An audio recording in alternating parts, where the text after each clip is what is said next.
Homes cling to vertical cliffs, built with methods we still cannot replicate. These mysterious cliffside settlements are ancient architectural puzzles scattered across the globe. By the end of this journey, you will understand the 20 most baffling cliff dwellings and the profound questions they raise about our past. How did ancient builders transport massive stones up sheer rock faces without modern machinery? What knowledge allowed them to construct cities that have endured for centuries? Which of these impossible structures makes you question what you thought was possible for early civilizations? Choosing to build a home on a vertical cliff face is a profound statement. It speaks to a universal human drive, one that emerges across continents and cultures when people face immense challenges. Whether it was the ancestral Puebloans seeking refuge in the arid canyons of the American Southwest, or Buddhist monks carving sanctuaries into the Himalayan peaks, the motivation was often the same.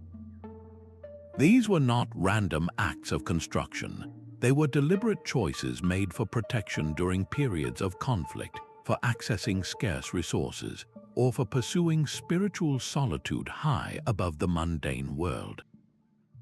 The settlement itself became a fortress, a watchtower with a commanding view of the valleys below, offering a strategic advantage that was worth the incredible effort. This global phenomenon reveals a shared ingenuity, a collective will to not just survive but to thrive in the most intimidating environments.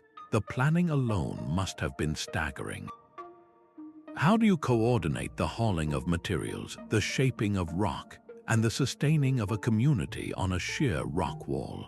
It pushes our understanding of so-called primitive tools to the absolute limit. By recognizing this shared human impulse to conquer vertical space, we can better appreciate the unique and baffling puzzles each individual site presents. Massive stones were somehow lifted hundreds of feet into the air. This is the first and most visceral puzzle confronting anyone who studies these cliffside cities. We are not talking about small rocks, but enormous blocks weighing many tons, moved up near vertical surfaces without the aid of the wheel, pulleys, or modern engines. The precision is another layer of the mystery. In many cases, these stones were cut so perfectly that they fit together without any mortar, the joints between them too tight for even a blade to slip through. This was not crude construction. It was a form of high art engineered to withstand centuries, even millennia, of wind, rain, and seismic shifts. How could such intricate internal structures, with their corridors, rooms, and ventilation shafts, be planned and executed in such a precarious location? The sheer logistics of supporting a workforce on a cliff face, of hauling water and food up alongside building materials, is a staggering organizational feat in itself. Various theories have been proposed to explain the impossible. Some researchers point to ingenious systems of ramps, ropes, and levers, though evidence for these on such a dramatic scale is often scarce. Other, more speculative ideas venture into the realm of lost knowledge, perhaps techniques involving sound or vibration to manipulate stone. Yet no single theory provides a complete answer that satisfies every curious detail uncovered at these sites. This fundamental question of how they were built is the silent thread connecting every settlement we will explore. As we journey from one impossible city to the next, remember this core mystery, for each one adds another tantalizing piece to an ancient puzzle we are still learning how to solve. The cliff palace of Mesa Verde stands as a silent city of stone, its honey-colored walls perfectly fitted into a sweeping sandstone alcove. This is the largest cliff dwelling in North America, a breathtaking complex of over 150 rooms crafted by the ancestral Puebloans around the year 1200. To stand in its shadow is to feel the weight of a profound architectural mystery. How did these builders manage to construct such a sprawling village in a cavernous space nearly 100 feet below the mesa top? They shaped thousands of sandstone blocks, mixed vast quantities of mud mortar, and fitted massive wooden beams into the cliff with a precision that defies simple explanation. The logistics of moving these materials, weighing thousands of tons in total, down that sheer face is the central puzzle. Some researchers point to small hand and toe holds carved into the cliff rock, suggesting a perilous daily climb for the workers. Others propose an elaborate system of wooden scaffolding that has long since returned to the earth, leaving no trace behind.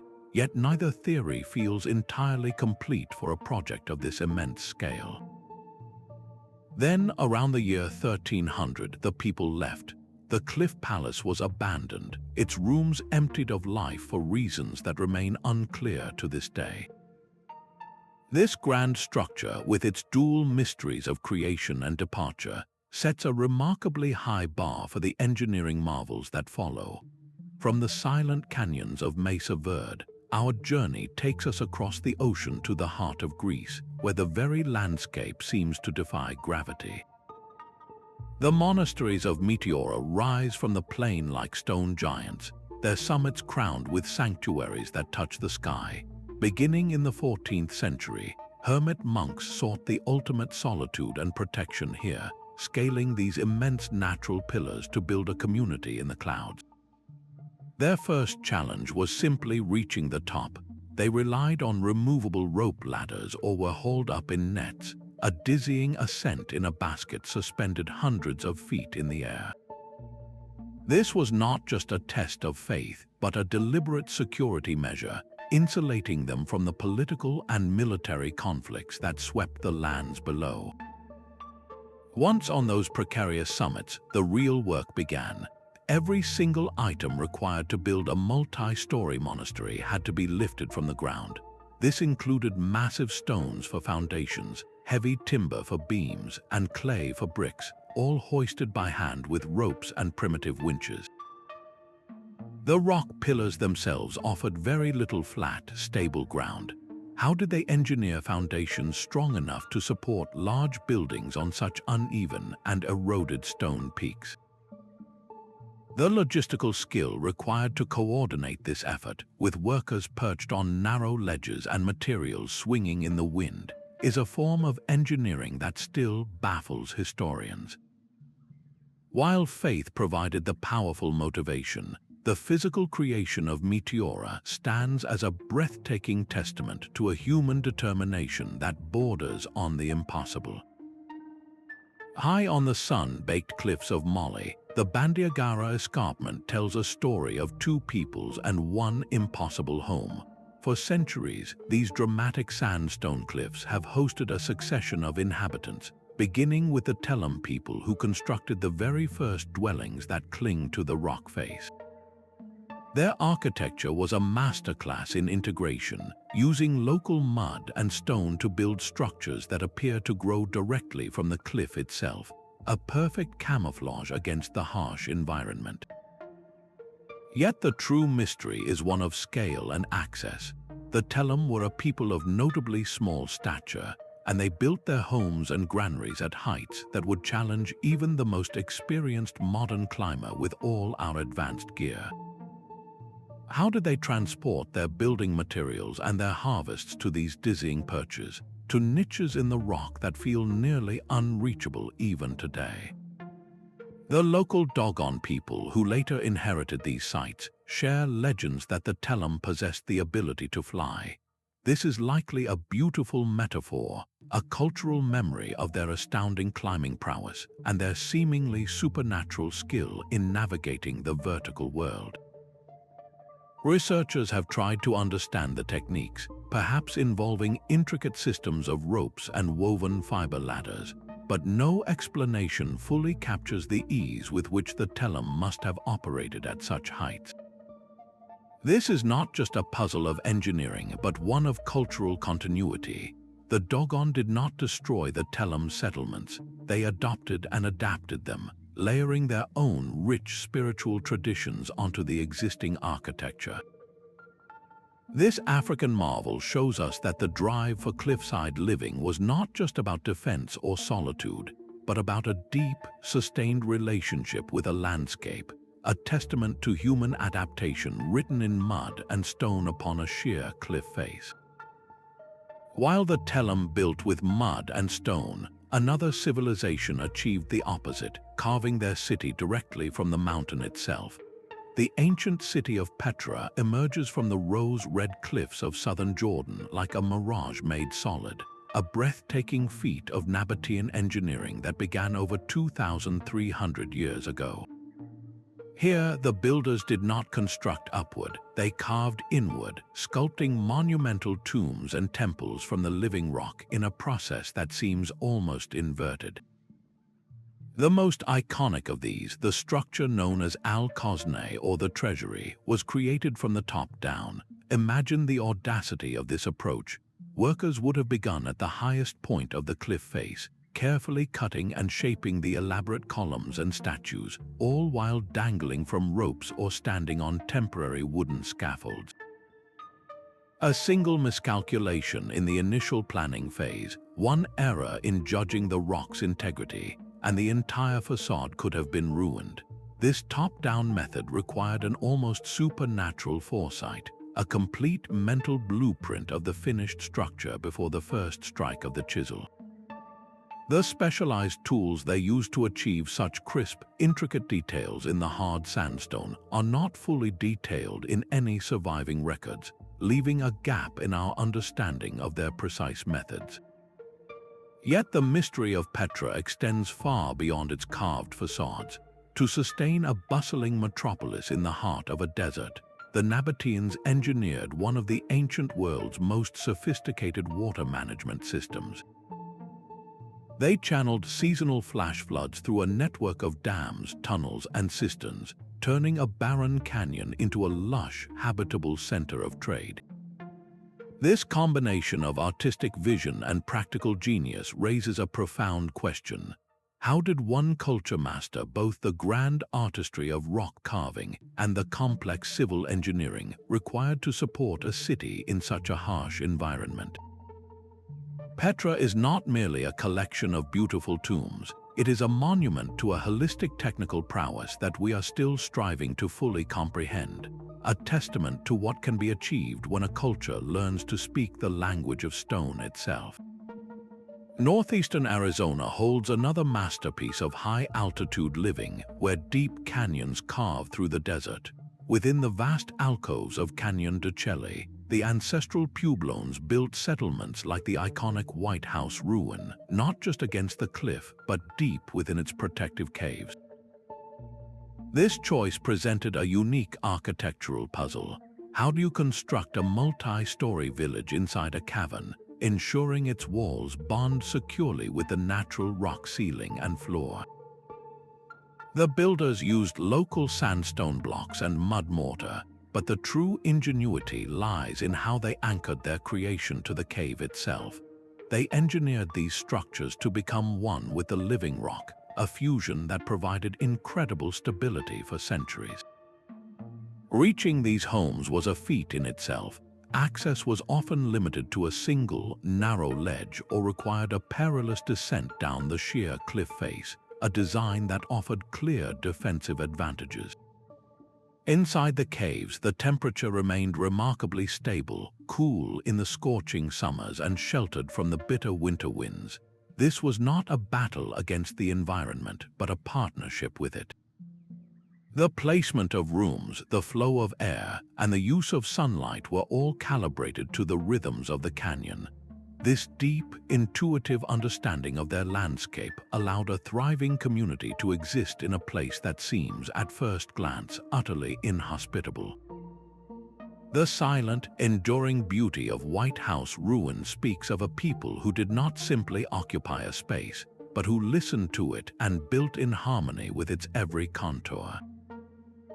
Yet for all its grace, this settlement is but a prelude to a place where the very methods of construction dissolve into even deeper shadow. High above the tranquil waters of the Dalian River, a different kind of city rises from the cliffs. These are the Lycian rock tombs of ancient Turkey, their ornate facades staring out from vertical stone faces like the homes of a forgotten civilization. Carved over 2,400 years ago, they present a mystery not of construction, but of meticulous subtraction. The Lycians did not build these tombs, they revealed them, painstakingly cutting them from the solid rock in the precise image of their own wooden houses. This was a profound act of cultural memory, ensuring the dwelling places of the departed mirrored those of the living. But this choice of preservation created an immense physical challenge. How did teams of workers reach these dizzying, near-vertical locations to execute such intricate stonework? The logistical puzzle of supporting artisans and their tools on a sheer cliff for months or even years is a question that still hangs in the air. Modern theories suggest elaborate wooden scaffolds anchored into the rock, though no definitive evidence of such structures has survived the centuries.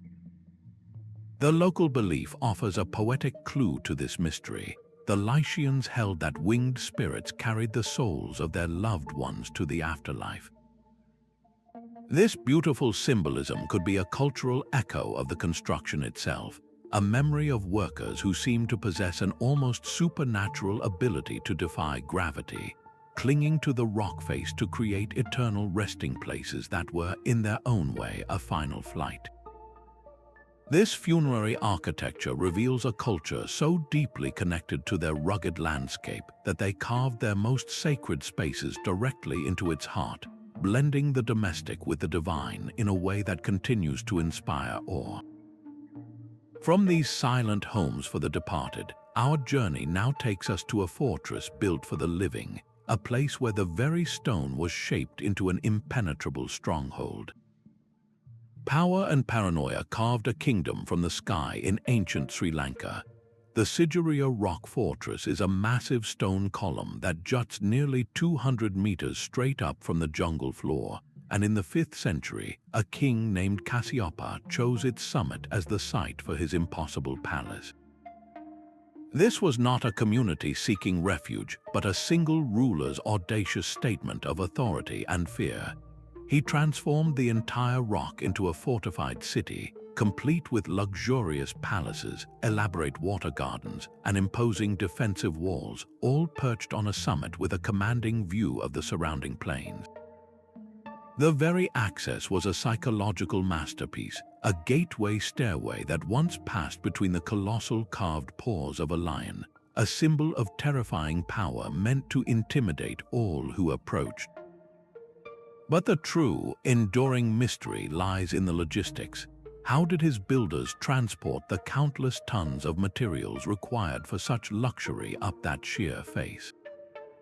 Every single brick for the palaces, every gallon of water for the sophisticated hydraulic systems that fed pools and fountains at the very top, had to be hauled vertically. The debate continues over whether they used a complex system of pulleys and counterweights, or perhaps a single, massive human chain passing materials from hand to hand up the rock side.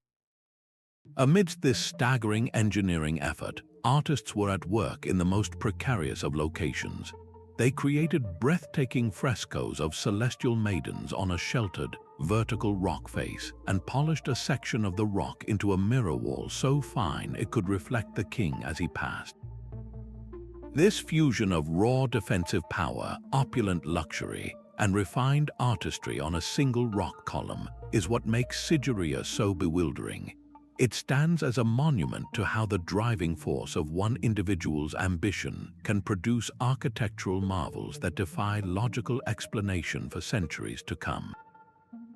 A man-made mountain rises from the volcanic plains of Cappadocia.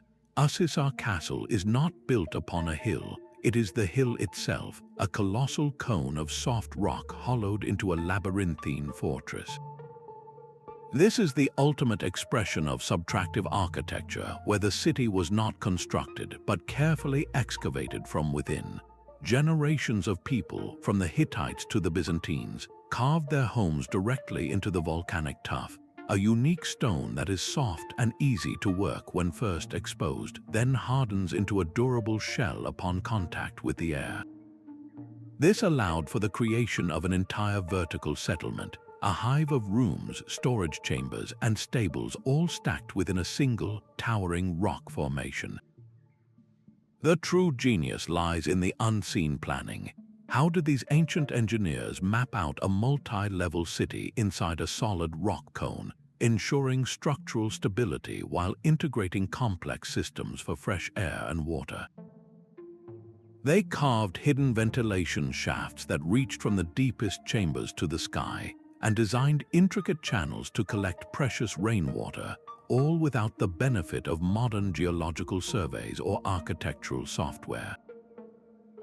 The exact chronology of this decades-long excavation project is lost to time, with no clear records detailing how they reinforced ceilings or managed the removal of countless tons of rock debris.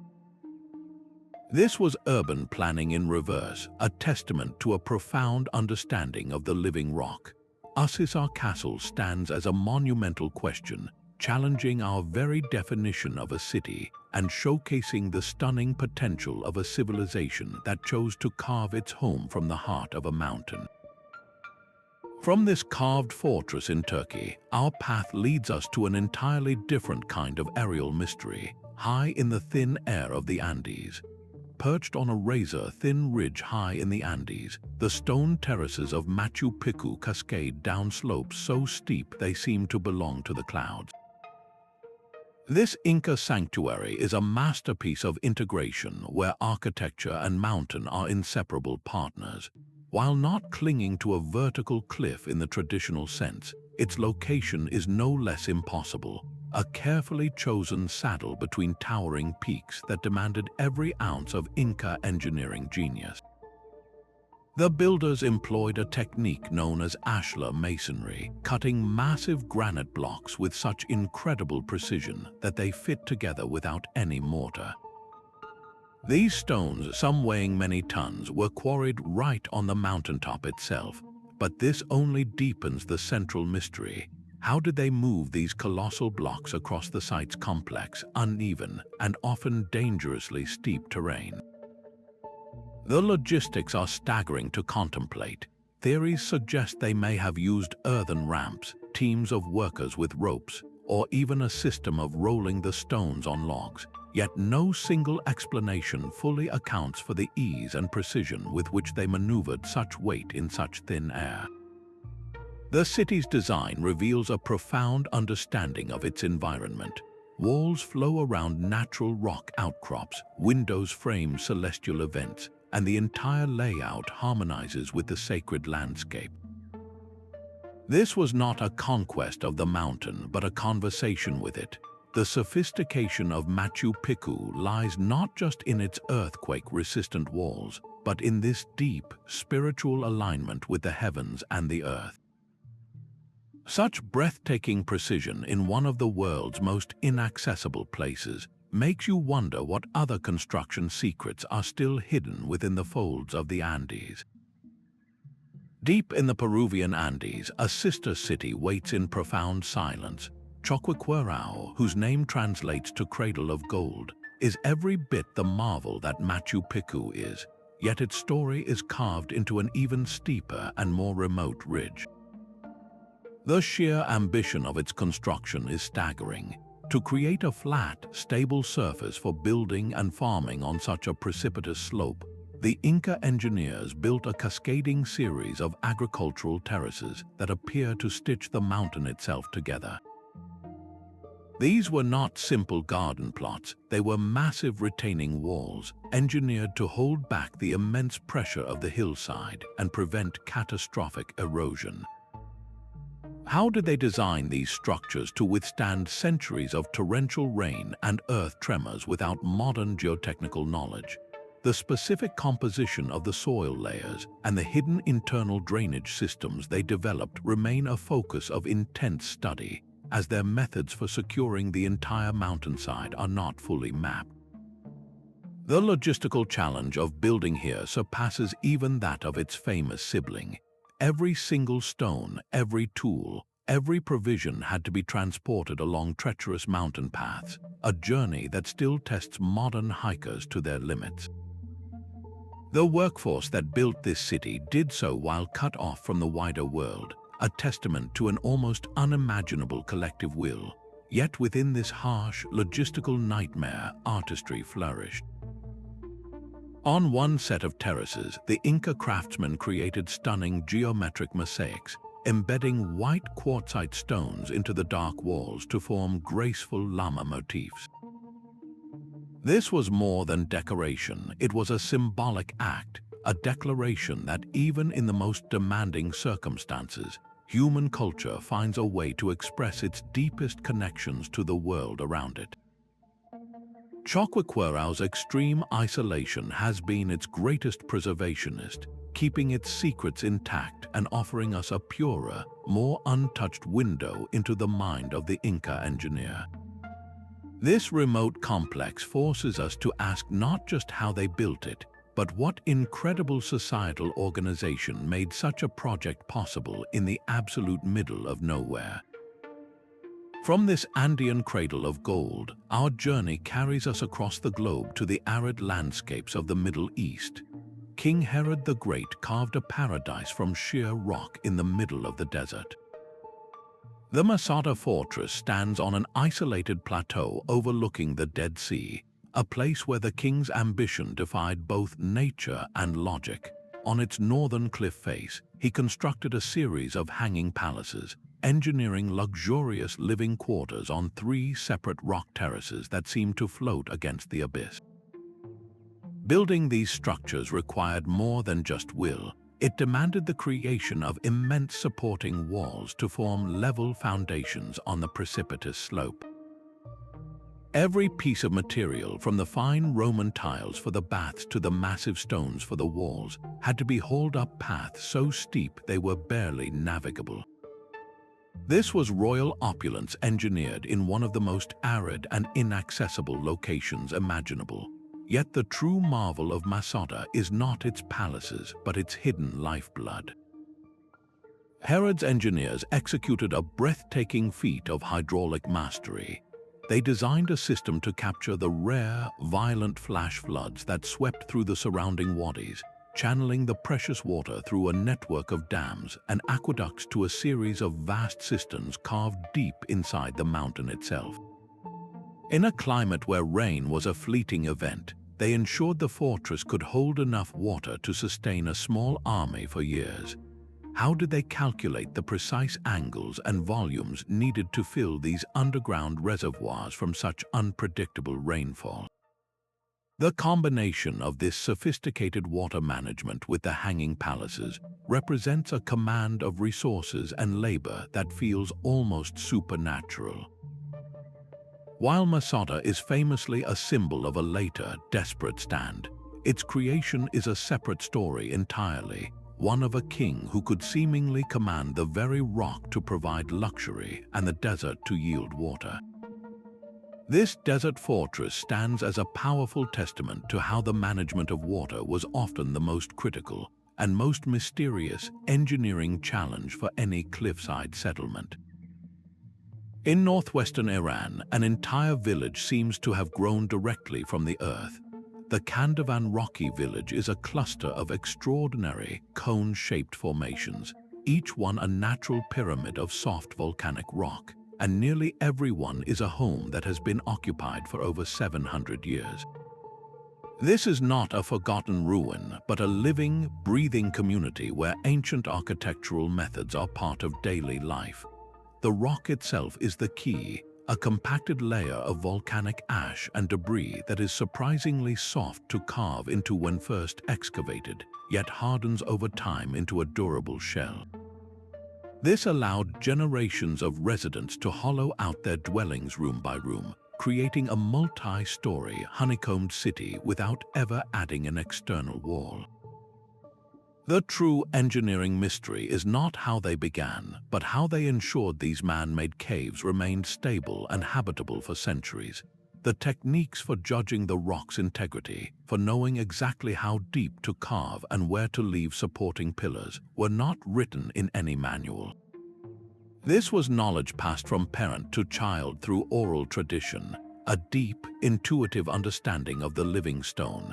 How did they design natural ventilation shafts that keep the interior air fresh, or achieve such perfect insulation that the homes remain cool in the blistering summer and warm during the harsh winter? Modern science has yet to fully document the subtle principles behind this organic architecture, especially their methods for channeling rainwater to prevent erosion of the delicate exterior surfaces. Kandovan is a powerful reminder that some of the most advanced engineering solutions are not found in complex machinery, but in a community's sustained, intimate relationship with their environment. This is a settlement where the mystery is not locked in the past, but continues to unfold with every new room carved and every old wall maintained, a living testament to the enduring power of traditional knowledge. The story of human ingenuity is written in layers upon the rock walls of India. The Bhimbetka rock shelters are not a single moment in time, but a sprawling canvas of continuous human presence stretching back tens of thousands of years.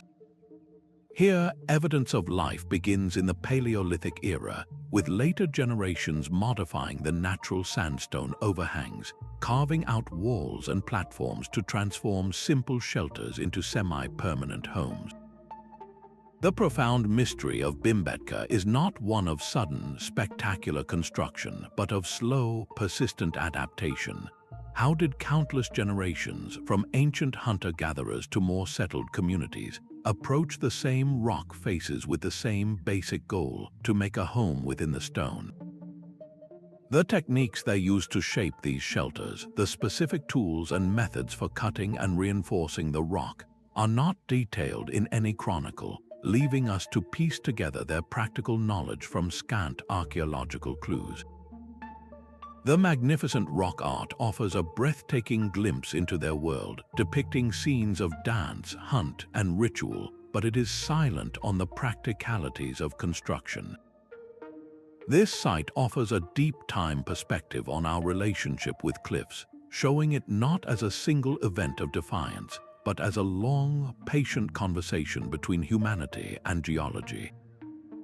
From this ancient, layered home, our journey now ascends to a place of pure, isolated devotion. A sheer cliff in the Altendir Valley holds a structure that seems to grow from the rock itself.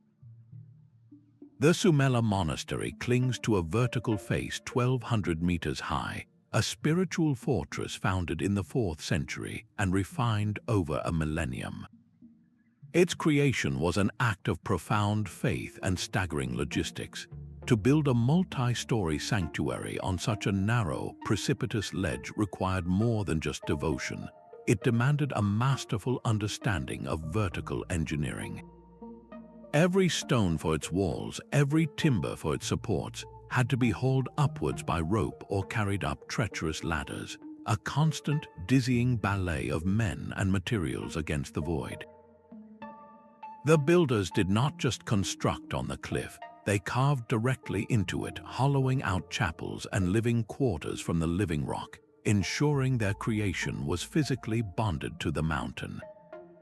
This fusion of natural and man-made is what granted Sumela its enduring strength. But a monastery cannot survive on stone alone. Its most vital innovation was an ingenious hydraulic system, a network of aqueducts and canals carved into the mountain above to capture and channel fresh water down to the sacred space. This ensured the community had a constant, reliable supply, turning an impossible perch into a sustainable home. The expansion over centuries presents its own quiet mystery. How did later generations of monks and builders precisely engineer new sections that seamlessly integrated with the old, all while maintaining the structural integrity of the entire complex on its fragile ledge? This was not a single project, but a continuous collective vow written in stone, a testament to the enduring human need to reach for the divine, quite literally, by ascending to the heavens. Granite yields to no one easily, yet on a remote Chinese cliff face, an entire stone city was patiently carved from its unyielding heart. The Guyaju caves, known as the ancient cliff house, present a puzzle of sheer persistence. Over 170 individual rooms are stacked in multiple stories, a honeycomb of human habitation meticulously excavated from a steep granite face. Dating back to the Tang dynasty, this complex is not a collection of simple holes. It is a vertical village complete with interconnected tunnels, internal staircases, and chambers designed for every aspect of life, from humble living quarters to spaces believed to be temples. The central, overwhelming question is one of technique. How did these unknown builders, equipped with what we assume were simple iron tools, achieve such a monumental feat of subtraction in one of the hardest stones available? The precision of the doorways, the uniformity of the windows, and the smoothness of the interior walls suggest a level of craftsmanship and a deep, intuitive understanding of stonework that seems to defy the era's known technological limits. This labor would have been agonizingly slow, the sound of countless chisel strikes echoing for generations in that isolated valley. But the mystery of Guyaju is not just in the how, but also in the who and the why. No historical records clearly identify the people who conceived of this ambitious project. Were they a secluded religious sect seeking utter solitude? Were they refugees from a forgotten conflict carving a fortress out of sight? The very absence of their story, the silence surrounding their identity, makes the site profoundly personal. It invites us to look past the grand facades of history and consider the anonymous hands that shaped this stone sanctuary. Each perfectly formed room is a signature from a craftsman whose name is lost to time, a testament to the countless untold stories of ingenuity that are woven into the very bedrock of our world. This hidden complex challenges not just Chinese architectural history, but our entire understanding of how communities could flourish in the shadows, leaving behind marvels for which we have no names. The sheer scale of the Bamiyan cliffs once hosted figures of almost unimaginable grandeur. Carved directly into the sandstone face in the 6th century, two colossal Buddhas, the larger one standing over 50 meters tall, were not solitary statues but the centerpieces of an entire monastic complex. A network of caves and chambers honeycombed the rock around them, housing a vibrant community of monks. The creation of these giants was a logistical puzzle solved with remarkable patience. Workers did not build scaffolding, they carved it, cutting staircases and platforms directly into the cliffside to allow access from the top down. This method meant the sculptors could work their way downward, their final vision fully formed in their minds before the first cut was made. They shaped the immense forms, then covered them with a special stucco made of mud and straw, which was meticulously painted and gilded, transforming the dull rock into a shimmering, divine presence. The engineering challenges were immense, not just in terms of scale, but of stability. This region is seismically active, and the builders had to ensure their massive sculptures could endure the tremors that shook the valley. How did they reinforce the statues from within and design the niches to channel the force of earthquakes away from the fragile details? These questions remain a focus of intense archaeological study, a testament to a sophisticated understanding of geology that we are still working to decode. The empty niches that remain today speak of a profound cultural loss, a silent chapter in the history of Buddhist art and human devotion.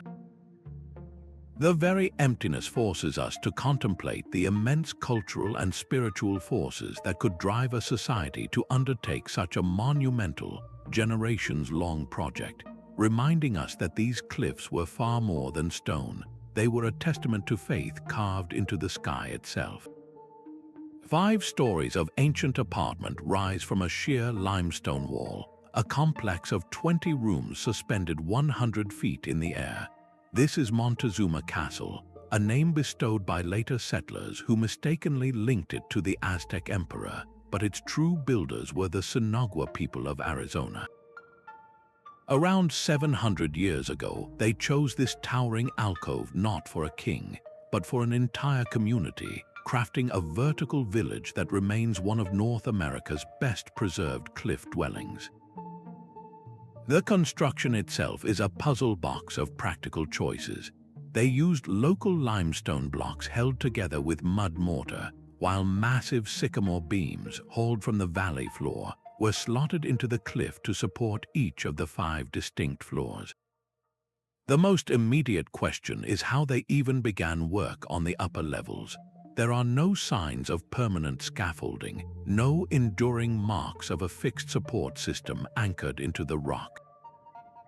The most plausible theory suggests they used a series of temporary wooden platforms, lashed together and braced against the cliff face, which were dismantled and moved upward as each story was completed. This was a dangerous, dynamic construction site where a single misplaced beam could mean a fatal plunge. Once completed, access was a matter of pure security.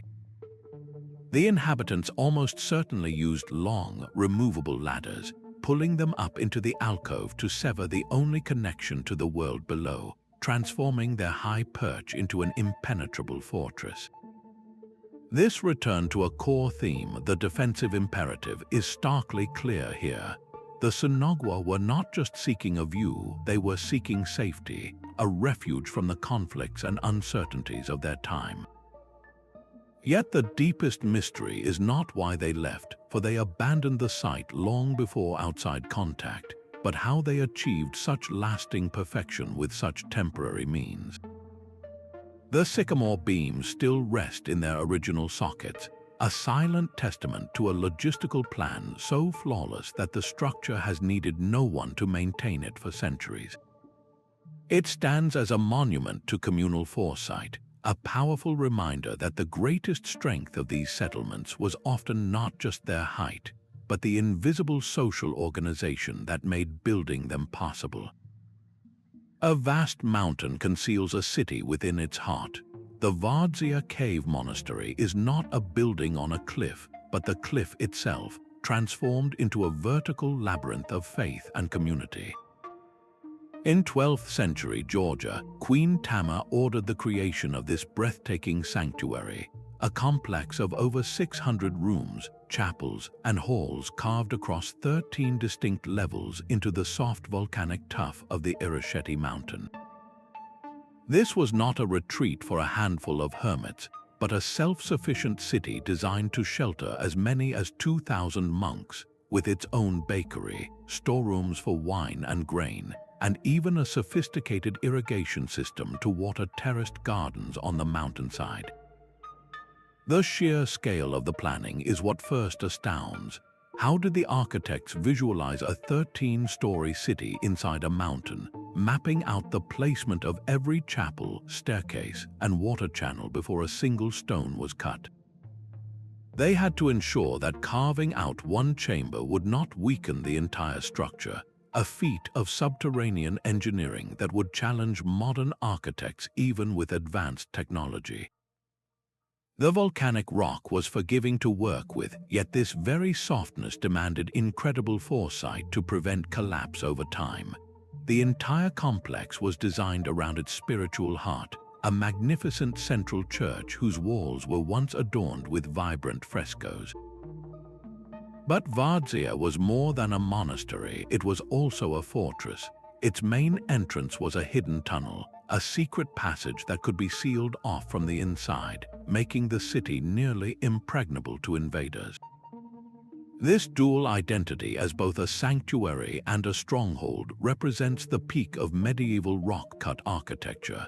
How did they manage the logistics of housing thousands, ensuring a constant supply of fresh air, water, and light deep within the stone? The answers lie in the ingenious, interconnected design, a system of ventilation shafts, water collection cisterns, and carefully aligned windows that caught the sun.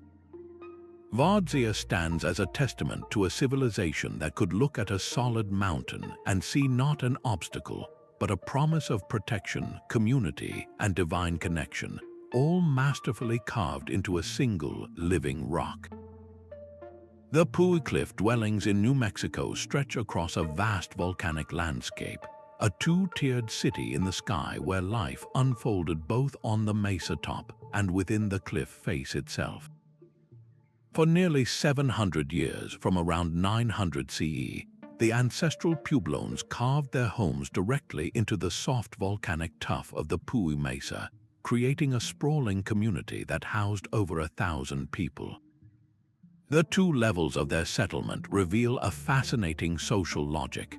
On the mesa top, they built extensive surface pueblos for community gatherings and daily work, while the cliff face below offered hundreds of individual family dwellings, each room painstakingly hollowed out of the rock with simple stone tools.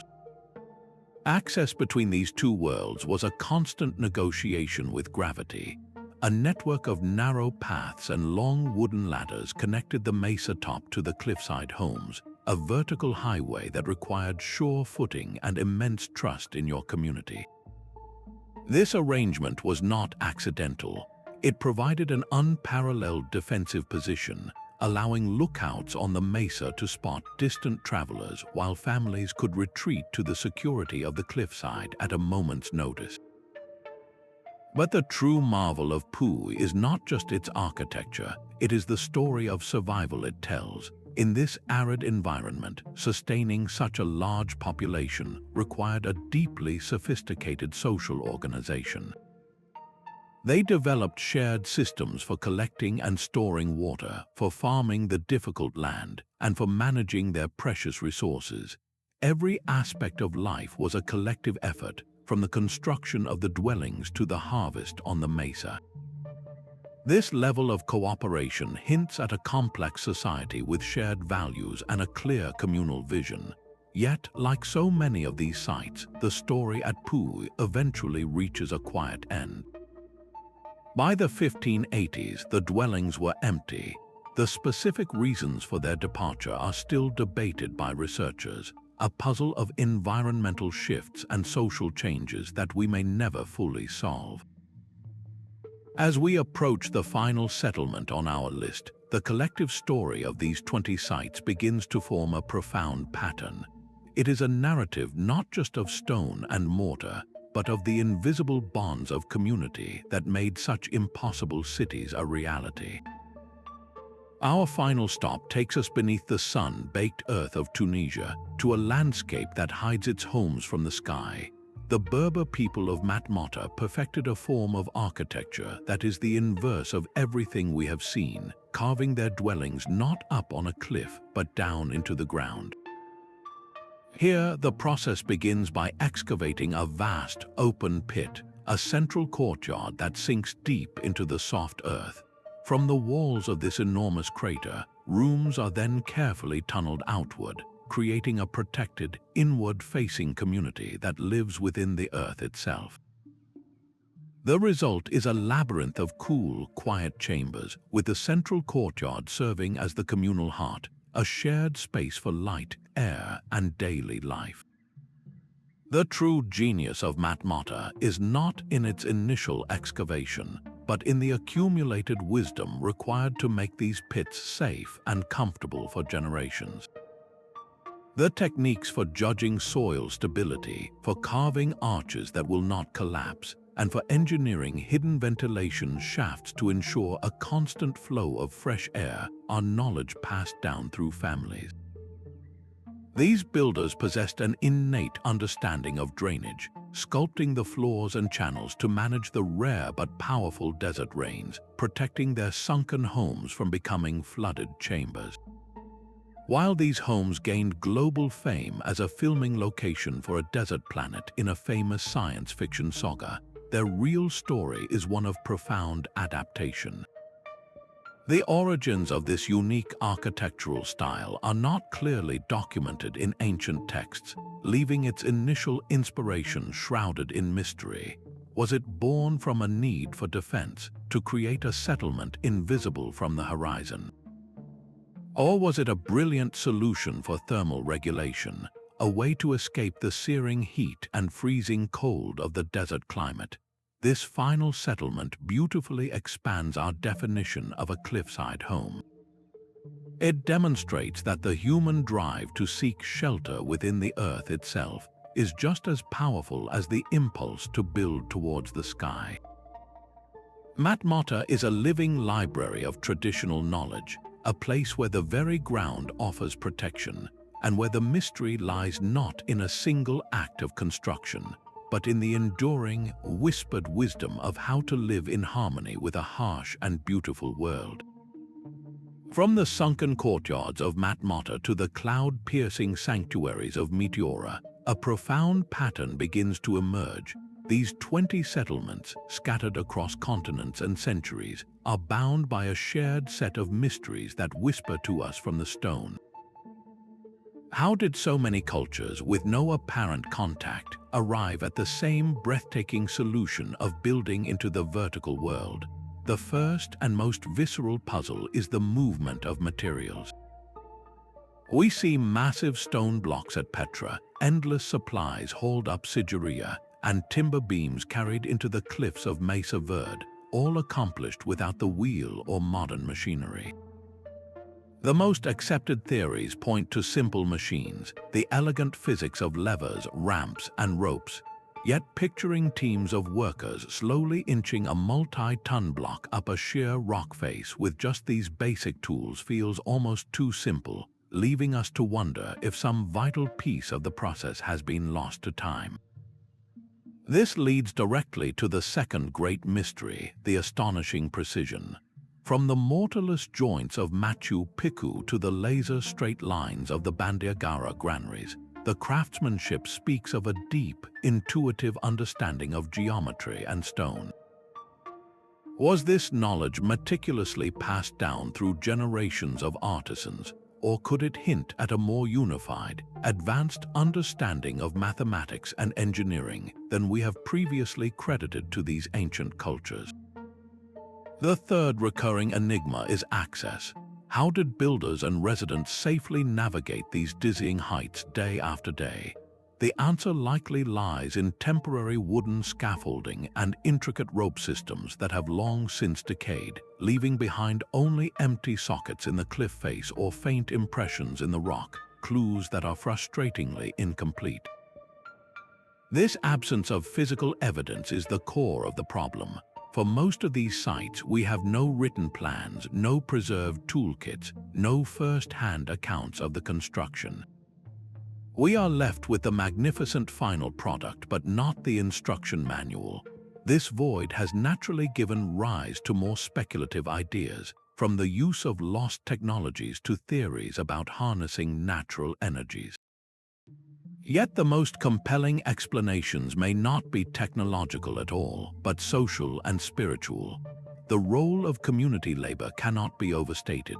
The collective will required to sustain a decades-long project like Vardzia or Choquequirao speaks of a social cohesion and shared purpose that is difficult to grasp in our modern era.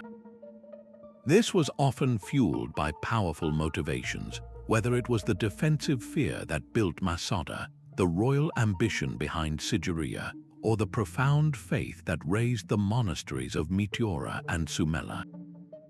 These were not just construction projects, they were acts of survival, power, and devotion made manifest in rock. When we step back and view these 20 sites as a collective phenomenon, they present a quiet but persistent challenge to the conventional narrative of human progress. They suggest that ancient societies possessed a sophisticated, holistic intelligence that seamlessly blended art, science, community, and spirituality. The true mystery, then, may not be the how of their construction, but the why. What does this shared, global impulse to build towards the sky tell us about the universal human spirit? Perhaps these cliffside settlements are not anomalies, but profound reminders of what we are capable of when our deepest needs meet the impossible. These silent stone cities reveal a world where ancient builders consistently achieved the impossible. From the grand facades of Petra to the hidden monasteries of Meteora, each site tells a powerful story of human ingenuity and resilience. They speak of a deep, intimate connection with the landscape, a conversation between people and the rock that sheltered them. The unexplained techniques used to create these wonders remind us that our history is filled with gaps, inviting endless curiosity and further exploration. These mysteries are not just relics of the past, they are living invitations to rethink what we believe is possible. They challenge our assumptions about early technology and social organization. This journey also underscores a vital responsibility, the need to preserve these fragile heritage sites for generations still to come. They are non-renewable libraries of human knowledge, and their silent stones still have so much to teach us. Thank you for joining this exploration into the heights of human achievement. If you found these mysteries fascinating, subscribe for more journeys into the unexplained. We would love to hear which of these 20 settlements intrigues you most, so please share your thoughts in the comments below.